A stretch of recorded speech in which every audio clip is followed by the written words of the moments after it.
여러분들과 함께 나누고 있습니다. 성경의 중요 단어만 제대로 알아도 우리의 믿음의 생활에 맥을 잘 이어갈 수가 있고 성경의 맥을 이어갈 수가 있습니다. 오늘은 지난 주일 오후에는 어떤 거 했는지 기억나십니까? 전가에 대해서 했었죠. 예. 그 다음에 오늘은 성화입니다. 성화에 대해서 할 수 있도록 하겠습니다. 그 설교 노트가 준비되어 있으니까 혹시 못 받으시면 손 들어 보세요. 설교 노트, 예, 이쪽에서 좀 전달을 해주시기 바랍니다. 손 들고 계시면 이제 전달해드리도록 하겠습니다. 예, 손 들고 계시면 드리겠습니다. 예, 네. 오늘은 성화입니다. 성화, 예, sanctification, 성화라는 겁니다. 구원받은 성도가 예수 그리스도의 형상을 닮아가는 이 평생의 변화 과정입니다. 지난 시간에 우리는 전가에 대해서 함께 공부했고, 우리의 죄는 이제 예수 그리스도께 전가가 되었습니다. 그리스도의 의는 우리에게 전가가 되었죠. 우리의 죄는 그리스도께 전가되었고 그리스도의 의는 우리에게 전가되었습니다. 기억이 나십니까? 예. 그래서 우리는 하나님의 법정에서 의롭다 선언을 받은 거죠. 얼마나 놀라운 선언입니까? 죄인인 내가 하나님 앞에서 의롭다는 선언을 받았어요. 의롭다는 선언을 그리스도의 의가 또 나에게 전가되었기 때문입니다. 자, 그러면 이렇게 전가되었고 그리스도 의가 입혀졌으면 그럼 끝난 겁니까? 이제 다 끝났나요? 혹시 이렇게 생각하시는 분이 있을 줄 몰라요. 야, 나 이제 구원받았다. 이제 천국 가잖아. 다 끝난 거잖아. 이렇게 생각할 수가 있습니다. 이렇게 구원만 가르치고 성화에 대한 이 가르침이 부족한 곳이 있습니다. 그래서 이단 취급을 받는 곳이 있어요. 그렇기 때문에. 그런데 우리가 이런 비유를 하나 이제 드리도록 하겠습니다. 오랫동안 이제 거지처럼 살던 왕자가 있었습니다. 초라한 옷을 입고 길거리에서 구걸하며 이제 살게 되었습니다. 어느 날 왕이 이제 시찰을 하다가 어떤 거지 소년이 있는 것을 알고 불쌍히 여겨서 그를 입양을 냈습니다. 입양을 냈어요.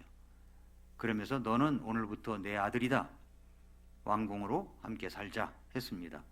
그러면 신분이 바뀌어졌죠? 어떻게 바뀌어졌습니까? 이제는 왕자예요. 왕자.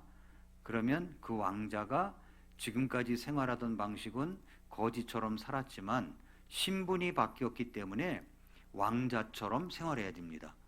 그런데 거지 근성이 있어가지고 늘 밥 먹는 것도 거지처럼 먹고 품위 있게 좀 품격 있게 밥을 먹는 게 아니라 그냥 깡통에다가 다 말아가지고 비벼가지고 이렇게 먹던 습관이 있어서 그렇게 먹는다면은 아직은 바뀌어진 게 아니죠. 신분은 바뀌어졌지만 그의 모든 모습은 바뀌어지지 않았습니다. 신분이 바뀌면 삶이 바뀌어져야 되는 겁니다. 속사람이 변하면 바뀌어지는 거죠. 그러나 속사람이 바뀌지 않으면 바뀌지 않습니다.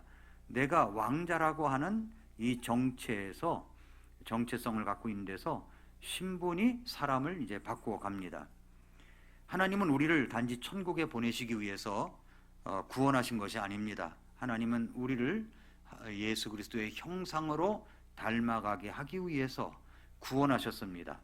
그래서 우리는 이 단어들을 쭉 해서 봐야 됩니다. 먼저 단어, 칭이라는 단어가 있고 성화라는 단어가 있습니다.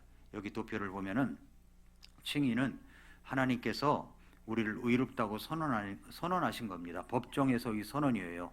성화는 가정에서의 변화죠. 칭의의 본질은 신분의 변화, 그리고 방향은 그리스도의 의가 내게 입혀졌고 구원받는 순간 단번에 이루어졌습니다. 그렇지만 성화는 그렇지 않아요. 성화는 삶의 변화입니다. 내면의 변화예요. 내가 그리스도의 형상을 닮아가는 겁니다. 구원받은 후에 우리 주님 앞에 갈 때까지 평생 동안 이 일을 해야 되는 겁니다. 이것이 성화입니다. 성화란 하나님께서 구원받은 성도를 예수 그리스도의 형상으로 닮아가게 하시는 평생의 변화 과정이다라고 하는 겁니다. 구원받기 위해서 거룩해지는 것이 아닙니다. 구원받았기 때문에 거룩해지는 겁니다. 그래서 오늘은 이 성화에 대해서 좀 구체적으로 살펴보겠습니다. 첫째, 성화는 하나님이 시작하셨습니다. 하나님이. 성화는 선택사항이 아니에요. 성화는 어떤 분들에게는 낯선 단어일 수가 있습니다. 그건 뭐 선교사님들이나 목사님들이나 사역자나 해당되는 거 아닙니까? 이렇게 이야기하는 사람도 있을 수 있습니다. 그러나 데살로니가 전서 4장 3절에 보면은 하나님의 뜻은 이것이니 곧 너희가 거룩히 구별되는 것이라 라고 했습니다. 자, 여기서 하나님의 뜻이라고 그랬죠? 하나님의 뜻은 뭐냐면 하나님이 원하신다는 뜻이 아닙니다. 하나님이 이미 결정하셨다는 겁니다. 뭘 결정하셨어요? 그것은 너희의 거룩함, 우리의 거룩함을 결정하셨습니다. 그러니까 하나님은 내가 거룩하게 살아가는 것이 하나님의 뜻입니다. 이건 모든 성도에게 주어진 하나님의 결정입니다. 데살로니가 전서 4장 7절에 보면은 하나님께서는 우리를 부정함에 이르도록 부르지 아니하고 거룩함에 이르도록 부르셨다라고 말씀을 했습니다. 이 말씀에서 구원의 목적이 분명하게 보이죠? 하나님은 우리를 왜 구원하셨어요? 단순히 죄를 용서하시기 위해서입니까? 아닙니다. 죄사함은 출발이에요. 죄사함은 출발이고 거룩함이 목적지입니다. 거룩함이 목적지예요. 자, 기차를 탔다고 생각합시다. 그러면 출발역이 있어요. 출발역. 그것은 죄사함입니다. 죄사함의 출발역에서 출발했습니다. 근데 기차는 거기서 멈추지 않죠? 목적지를 향해서 달립니다. 그 목적지가 어디입니까? 거룩함이라는 겁니다. 거룩함. 여기서 한 가지 오해를 짚고 넘어가겠습니다. 거룩하다라고 하니까 나하고 동떨어진 단어라고 생각할 수 있어요. 거룩하다라고 하는 단어를 완벽하다라는 단어로 해석할 수가 있습니다. 그렇지 않습니다. 거룩하다라는 말은 구별되었다는 말이에요. 구별되었다. 히브리어로 거룩하다는 말은 카도시라는 말인데 구별되다, 따로 세우다라는 뜻을 갖고 있습니다. 세상에 속하지 않고 하나님께 속한 삶, 이것이 바로 거룩함입니다. 거룩함. 완벽하지 않아도 돼요. 하나님께 속한 사람으로 살면 되는 겁니다. 그것이 바로 거룩함입니다. 그런데 이제 우리 안에 이미 뭐가 있냐면 성화가 되기 위해서, 거룩하게 되기 위해서 엔진 장치가 있어야 되는데 엔진이 우리 안에 들어와 있다는 겁니다. 여기 이제 그림 하나 보면은 내면에 영구적으로 설치된 성화의 엔진이 들어 있습니다.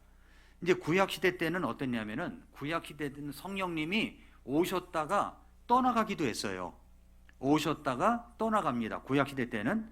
그래서 다윗이 뭐라고 기도했냐면은 시편 51편 11절에 나를 주의 얼굴 앞에서 쫓아내지 마시고 주의 거룩한 영을 내게서 거두지 말아 달라고 기도했어요. 그러니까 거룩한 영, 성령은 들어오셨다가 그 사람이 근심하게 하거나 죄를 짓고 그러면 떠나갈 수 있다는 겁니다. 그것이 구약 시대의 모습입니다. 그런데 지금은 이제 교회 시대죠. 은혜의 시대 속에 우리가 살고 있습니다. 고린도전서 12장 13절에 보면은 우리가 유대인이든 이방인이든 매인자든 자유로운 자든 모두 한 성령에 의해 침례를 받아 한 몸 안으로 들어왔고 모두가 마시게 되어 한 성령 안으로 들어왔느니라. 그러니까 성령님이 우리 안에 들어왔다는 거죠. 성령님이 언제 들어오셨습니까? 예수님 믿을 때 성령님이 내 안에 들어오셨습니다. 믿을 때 들어오신 겁니다.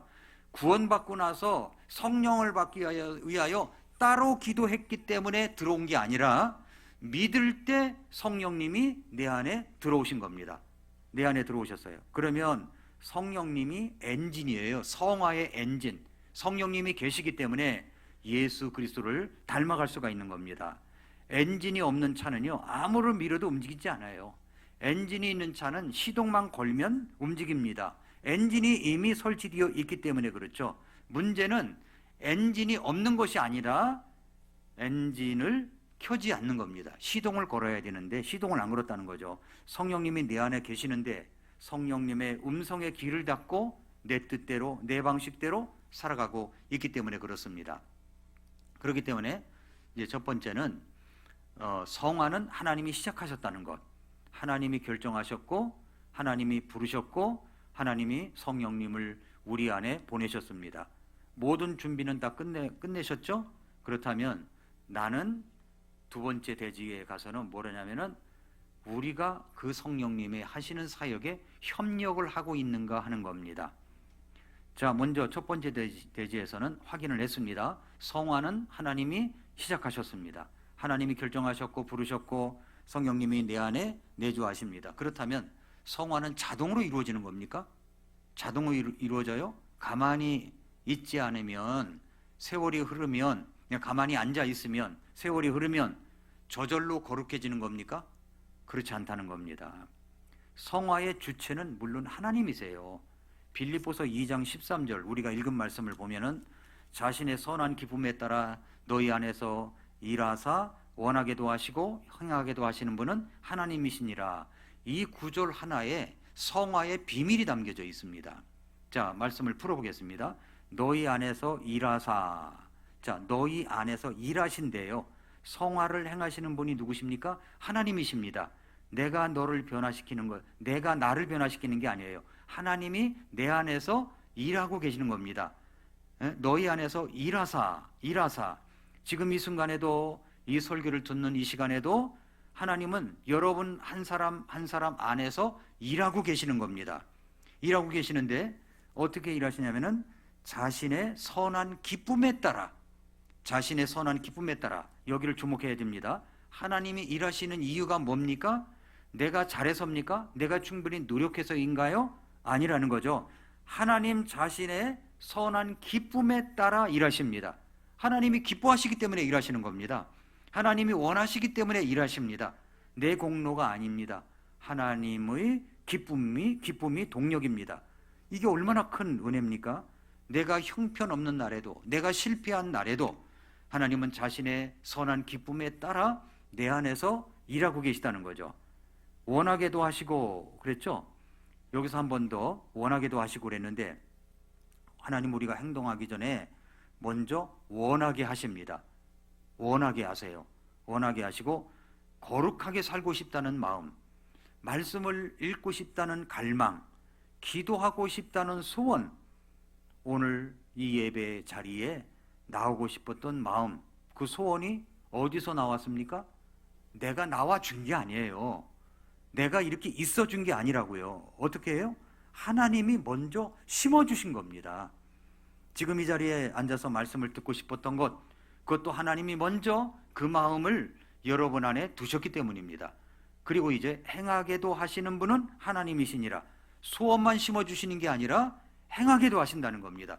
원하는 마음을 주시고 실제로 행할 능력까지 주신다는 말씀이죠. 성화의 처음도 하나님, 성화의 끝도 하나님이십니다. 그 사이의 모든 과정도 하나님이 이끌고 가십니다. 그러면 이제 이런 질문이 생기죠. 하나님이 다 하신다면 나는 아무것도 안 해도 됩니까? 라는 그런 말이죠. 아닙니다.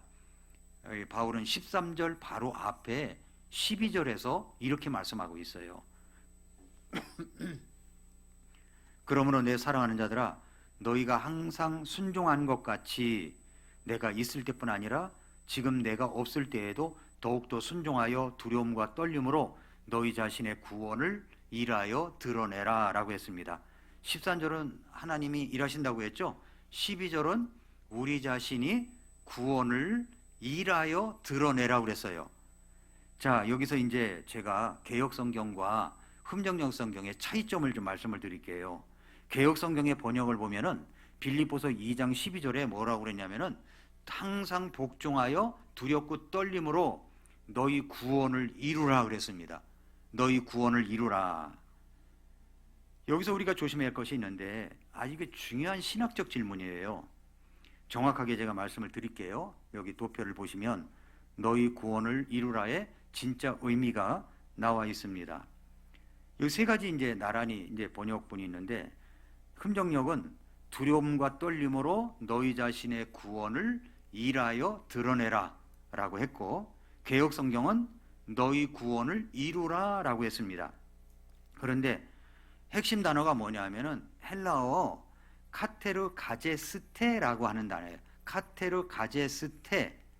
카타라는 말은 아래로 끝까지 완전이라는 강조 전치사고, 여기 에르가조마이라는 말은 일하다, 작업하다, 만들어내다라는 말이에요. 그러니까 합치면 끝까지 일해가지고 완전히 드러내다라는 뜻입니다. 여기에 이제 동사가 중간태로 쓰였어요. 중간태. 이게 이제 헬라어 문법 이야기인데, 너 자신을 위해, 너 자신 안에서 일하라 라는 말이죠. 여기서 이제 무슨 말이냐면은 외부에서 만들어지는 구원이 아니라, 구원을 만들어내는 것이 아니라 이미 받은 구원을 안에서 밖으로 드러내라는 뜻입니다. 안에서 밖으로 드러내라. 뭐가요? 카테르 가제스테라고 하는 단어가 그렇다는 겁니다. 구원을 일하여 드러내라라는 뜻이 그렇다는 거예요. 이게 중간태라는 말은 무슨 말이냐면은 내가 순종해서 행동하지만 그 결과 다시 내 삶에 나타내는 거예요. 무슨 말이냐면은 에베소서 6장 11절을 한번 열어보세요. 에베소서 6장 11절 말씀해 보면은,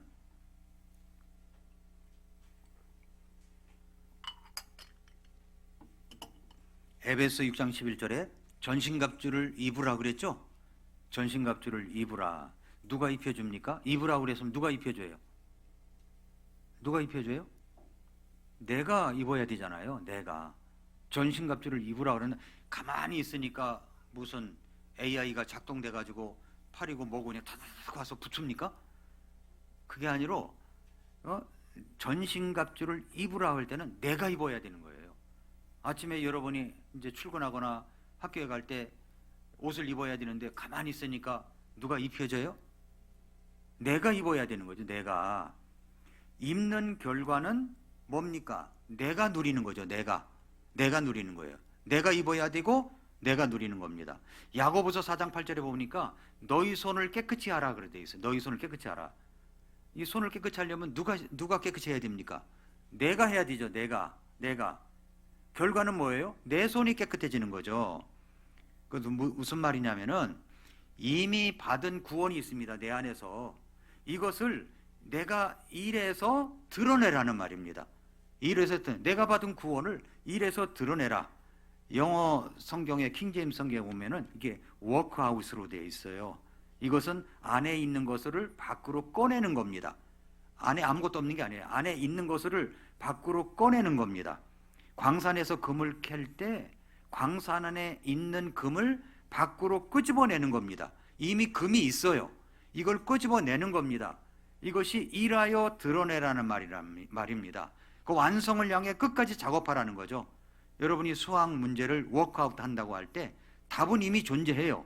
답은 이미 존재하는데 그 답을 풀어내는 과정이 있어야 된다는 거죠. 풀어내는 과정이. 수학을 잘 못하게 되면은 어떤 일이 벌이냐면, 수학 정석을 이제 저도 뭐 학교 다닐 때 해봤습니다만은 이걸 모르겠는 거예요. 그럼 답을 먼저 봐. 이렇게 답을 먼저 보고 그 과정을 만들어내야 되는 과정을. 답이 나왔는데 그 과정을 만들어내는 과정을 하는데, 과정에서 드러내야 되는데 답을 먼저 보고 그 과정을 만들어내는 과정도 이게 쉬운 게 아닙니다. 그런데 구원을 뭐냐면, 구원이 이미 안에 들어 있습니다. 내 안에 들어 있는데 이것을 워크아웃 하라는 말이에요. 드러내라는 거. 이미 안에 있는 것을 드러내는 거예요. 구원을 이루라가 아니라는 말입니다. 그래서 이 구원을 이루라라고 하면 오해가 나온다는 거죠. 오해. 한국어에서 이루라라는 말은 어떤 것을 새로 만들어낸다는 뉘앙스가 강하죠. 이렇게 되면 오해가 생기는 겁니다. 그래서 내가 열심히 노력해서 구원을 완성해야 된다, 이런 의미로 해석할 수가 있기 때문에 킹제임스 성경에서는 뭐라고 그러냐면은 일하여 드러내라, 워크아웃 해라, 이런 말씀을 한 겁니다. 이 말씀을 악용해 가지고 구원을 이루라, 여러분이 노력을 내야 구원이 완성이 됩니다, 교회 와서 여러분이 일해야 됩니다, 뭐 해야 됩니다, 행위를 갖다 강조하는 사람들이 얼마나 많습니까? 이건 대형교회도 많아요. 어떤 분은 대형교회 누가 그랬다고 그러면 막 이름까지도 발설하던데, 실제적으로 이름만 이야기하면 다 아는 사람들이에요. 잘잘법에서 잘 나오는 목사입니다. 그러니까 구원은 이미 안에 있는 겁니다. 이걸 일하여 드러내는 것이 성화라는 말이에요. 성화. 이해가 되셨습니까? 그래서 일하여 드러내라는 번역이 더 정확한 이유가 여기에 있는 겁니다. 13절이 12절의 해석을 확정짓는 거죠. 예. 그래서 여기 도표를 또 하나 보면은 성령님이 이루신다. 그러나 우리가 협력한다는 겁니다.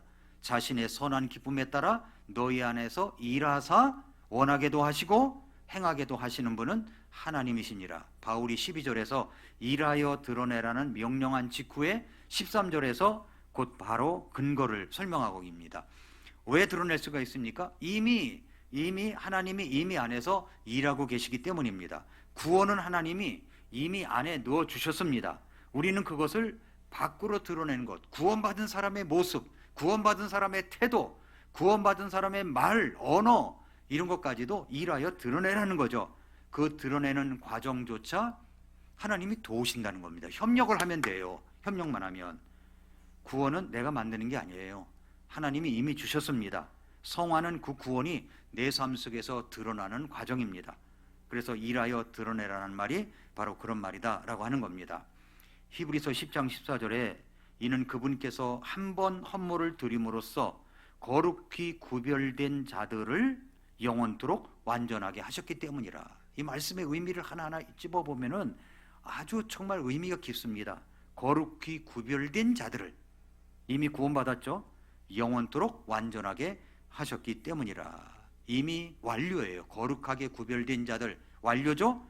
영원토록 완전하게 하셨기 때문이라. 이미 완성입니다. 그 성화라는 것은 이제 신학적으로 세 가지 성화를 이야기하는 사람들이 있어요. 그걸 잠깐 설명한다면 위치적 성화, 점진적 성화, 최종적 성화입니다.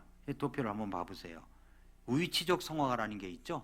이것은 히브리서 10장 24절에 거룩히 구별된 자들을 영원토록 완전하게 하셨기 때문이라. 이건 완료형이죠. 완료형. 그러니까 영원토록 완전하게 하셨습니다. 위치적 성화, 이 말은 이미 구원받았다는 말. 이 말을 다른 말로 말하면 칭의라는 말입니다. 칭의라는 말이에요. 이미 구원받은 사람들입니다. 이건 칭의, 위치적 성화라고 하고, 점지적 성화는 뭐냐면 고린도후서 3장 18절에 나와 있는데, 그러나 우리는 다 가리지 않은 얼굴로 거울을 보는 것 같이 주의 영광을 바라보며 같은 형상으로 변화되어 영광에서 영광에 이르렀나니 이것은 곧 주의 영으로 말미암은 것이니라 라고 했습니다. 이 구절에서 세 가지를 볼 수 있죠. 거울을 보는 것 같이 주의 영광을 바라보며, 거울을 오래 들여다보면은 자신의 모습이 보이죠. 예, 보입니다. 여기서 거울은 주의 영광이에요. 거울은 주의 영광. 주님을 바라볼수록 주님의 형상이 내 안에 새겨지는 겁니다. 사람은요, 오래 바라보는 것을 닮아갑니다. 바라보면 닮아가요. 부부도 닮아간다고 그러잖아요. 오래 바라본 거죠. 미우나 고우나 바라보는 거예요. 바라보니까 닮아가요. 세상을 바라보면 누굴 닮아가요? 세상을 닮아가는 겁니다. 주님을 바라보면 주님을 닮아가는 겁니다. 성화의 비결은 덜 열심히 노력하는 게 아닙니다. 주님을 바라보는 거예요. 찬양을 부를 때에도 가사를 음미해가면서 주님 생각하고, 말씀을 들을 때도 예수 그리스도의 모습을 생각하면서 거기에 포커스를 맞추고, 이러다 보면은 콩나물에 이렇게 물을 줄 때 이게 이제 자라듯이 우리가 그렇게 자라게 된다는 겁니다. 영광에서 영광에 이르렀나니 한 번에 완성되는 게 아닙니다. 한 번에 단계적으로 점차적으로 변화되는 거죠. 그러니까 우리는 지금 성화 과정 속에 있기 때문에 다 공사 중이에요. 공사 중인 사람들이 얼마나 많습니까? 아이들은 더 많은 공사를 하고 있는 거예요. 우리들도 공사를 하고 있습니다. 나이를 먹어도 공사를 하더라고요. 나이를 먹어도. 그래서 우리는 다 공사 중이기 때문에 점차적으로 변화가 되는 겁니다. 이것은 곧 주의 영으로 말미암은 것이라. 이 변화의 주체가 누구냐면은 바로 성령님이시다라고 말씀하고 있습니다. 이것이 이제 점진적 성화입니다. 최종적 성화라는 말이 있습니다. 이것은 다른 말로 하면 영화예요. 영화. 예, 영화. 이것은 예수님의 모습과 같이 된다는 말이죠. 로마서 8장 30절에 또한 그분께서 미리 정하신 자들을 또한 부르시고 그분께서 부르신 자들을 또한 의롭다 하시고 그분께서 의롭다 하신 자들을 또한 영화롭게 하셨느니라. 여기에 구원의 황금사슬이라고 하는데 예정, 부르심, 칭의, 영화라는 말이 있습니다. 그래서 우리가 최종의 성화의 완성은 언제 이루어지냐면은 예수님께서 공중에 오실 때, 우리가 들림받아 올라갈 때, 변화되어 주님을 만날 때, 그때 이제 완성이 되는 겁니다. 그날 우리의 몸은 영화로운 몸으로 변화가 되는 겁니다. 데살로니가 전서 4장 16절 17절에 보니까 이제 주께서 호령과 천사장의 음성과 하나님의 나팔소리와 함께 친히 하늘로부터 내려오시리니 그리스도 안에서 죽은 자들이 먼저 일어나고 그 뒤에 살아서 남아있는 우리가 그들과 함께 구름들 속으로 채여 올라가 공중에서 주를 만나리라. 그리하여 우리가 항상 주와 함께 있으리라. 그때 우리가 완전히 변화된 모습, 영화가 된다는 겁니다. 자, 오늘 여러분 가운데 이런 분이 있을 겁니다. 나는 왜 이렇게 변화가 안 될까? 왜 이렇게 안 되지? 왜 이렇게 안 되지? 평생 이렇게 살다 끝나는 것인가? 라고 생각해 본 적 있으신가요? 너무 티가 나게 하지 말고 고개를 끄덕여 보세요. 그런 분들은. 난 이렇게 살다 끝나는 건가? 변화가 안 돼, 변화가. 이런 생각 들 때가 있지 않습니까? 있어요. 저도 있어요. 그런데 무의치적으로는 이미 거룩한 겁니다. 이건 분명한 거죠? 그런데 점진적으로 변화되고 있는 겁니다. 나이가 들었다고 다 끝난 게 아니에요. 최종적으로 주님이 오시는 날 완성이 되는 겁니다. 성화는 미완성으로 끝나지 않아요. 하나님이 시작한 일은 반드시 완성이 됩니다. 빌립보서 1장 6절에 말씀했죠. 너희 안에서 선한 일을 시작하신 분께서 예수 그리스도의 날까지 그 일을 이루시리라는 것, 바로 이것을 나는 확신하노라 라고 말씀했습니다. 그러므로 빌립보서 2장 13절과 2장 13절을 다시 12절과 13절을 음미해 보면은 성화는 자동으로 이루어지지 않는다. 내가 협력해야 된다는 것을 여러분 잊지 마시기 바랍니다. 여기서 또 알아야 될 것이 뭐냐면 성령 침례와 성령 충만이에요. 한번 오해하기 쉬운 두 가지 개념이 있는데, 성령 침례는 언제 받죠? 예수님 믿을 때, 구원받을 때 받는다고 말씀을 드렸죠. 근데 성령 충만은 달라요. 성령 충만은 에베소서 5장 18절에 보면은 술 취하지 말라, 그것에는 과도함이 있나니 오히려 성령으로 충만할지니라. 여기 성령으로 충만할지니라는 말은 헬라어로 볼 때 현재 명령형이에요. 현재 명령형. 그러니까 계속해서 반복적으로 받으라는 뜻입니다. 어저께 성령 충만했다고 해서 오늘은 좀 시작 아니에요? 계속해서 받으라는 겁니다. 계속해서 성령 충만해야 된다는 거죠. 성령 침례는 한 번, 구원의 순간에 일어납니다. 성령 침례는, 성령 충만은 매일 수시로 평생에 걸쳐 일어나야 됩니다. 그래서 점진적 성화는 바로 이 성령 충만과 직결된다는 것을 잊지 마시기를 바랍니다. 자, 그 다음에 이제 성화의 실제적인 수단들이 있어요. 성화의 실제적인 수단들 5가지가 나오는데, 첫째는 말씀입니다. 말씀. 예수님께서도 기도하실 때 아버지의 진리로 그들을 거룩히 구별하옵소서. 아버지의 말씀은 진리니이다. 그래서 성경을 읽지 않거나 성경을 등한시하면 성화가 일어나지 않아요. 그러니까 후반기 뭐 해야 된다? 대답해 보세요. 후반기 뭐 해야 된다? 성경을 읽어야 된다. 성경을 읽어야 된다. 성경을 가까이 읽는 자, 그 말씀을 지키는 자, 듣는 자들에게 하나님의 복이 있습니다. 그 다음에는 성화를 이루는 게 기도입니다. 기도는 하나님과 교제예요. 교제. 날마다 수시로 기도해야 돼요. 오래 교제할수록 하나님을 닮아가요. 짧은 기도도 필요하겠지만은 오래 기도하는 것도 필요합니다. 무릎 꿇고 식사 기도하듯 일반 기도를 그렇게 끝내는 게 아니라 오래 기도하는 것, 오래 주님을 바라보는 거예요. 주님과 대화하듯이 기도하는 거죠. 세 번째는 순종입니다. 순종. 알고만 있는 것은 변화를 만들지 않아요. 순종할 때 변화가 일어나는 겁니다. 네 번째는 교제입니다. 교제. 히브리서 10장 24절 25절처럼 서로 만나서 서로를 주의 깊게 살펴보고 사랑과 선한 행위를 하도록 격려하고. 그러니까 목장 모임 때 그게 중요한 겁니다. 목장 모임 때는요, 사실 내 마음에 100% 드는 사람 드뭅니다. 드물어요. 친구들 만나면 친구들 내 마음에 100% 드느냐? 그거 아닙니다. 그래도 만나면 서로 깎이고 교제하고 격려하면서 서로 세워가는 겁니다. 그럴 때 그것이 성화의 도구가 될 수 있는 겁니다. 다섯 번째, 뭐니 해도 이게 찾아오면은 성화는 돼요. 그게 뭐냐? 고난입니다. 고난이 오면은 기도도 달라져요. 고난이 오면 말씀 그만 읽어라 해도 읽어요. 고난이 오면 주님께 엎드려서 기도하는 것 수시로 일어납니다.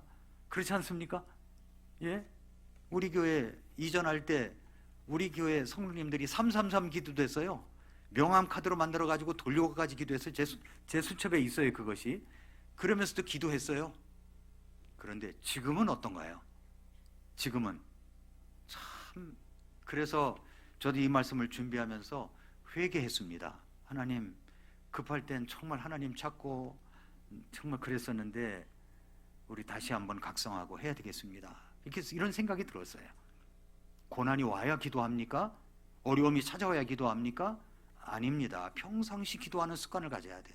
근데 고난이 오면 이것이 또 성화의 도구가 된다는 말입니다.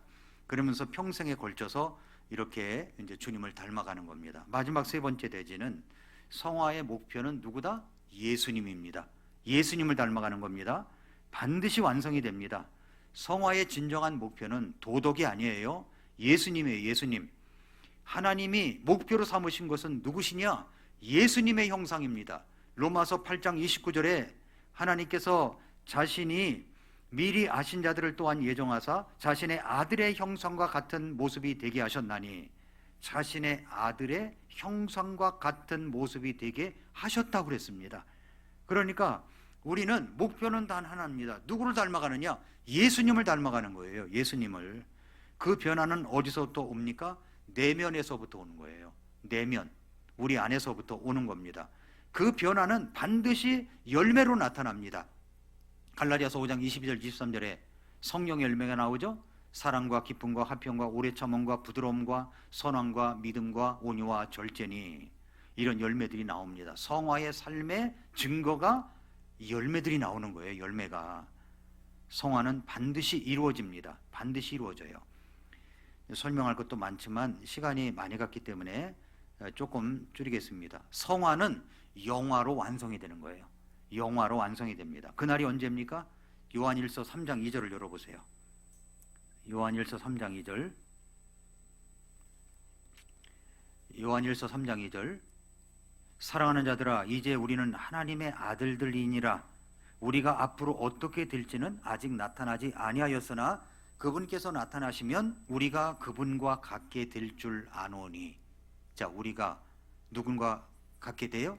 예수님처럼 변화된다는 거죠.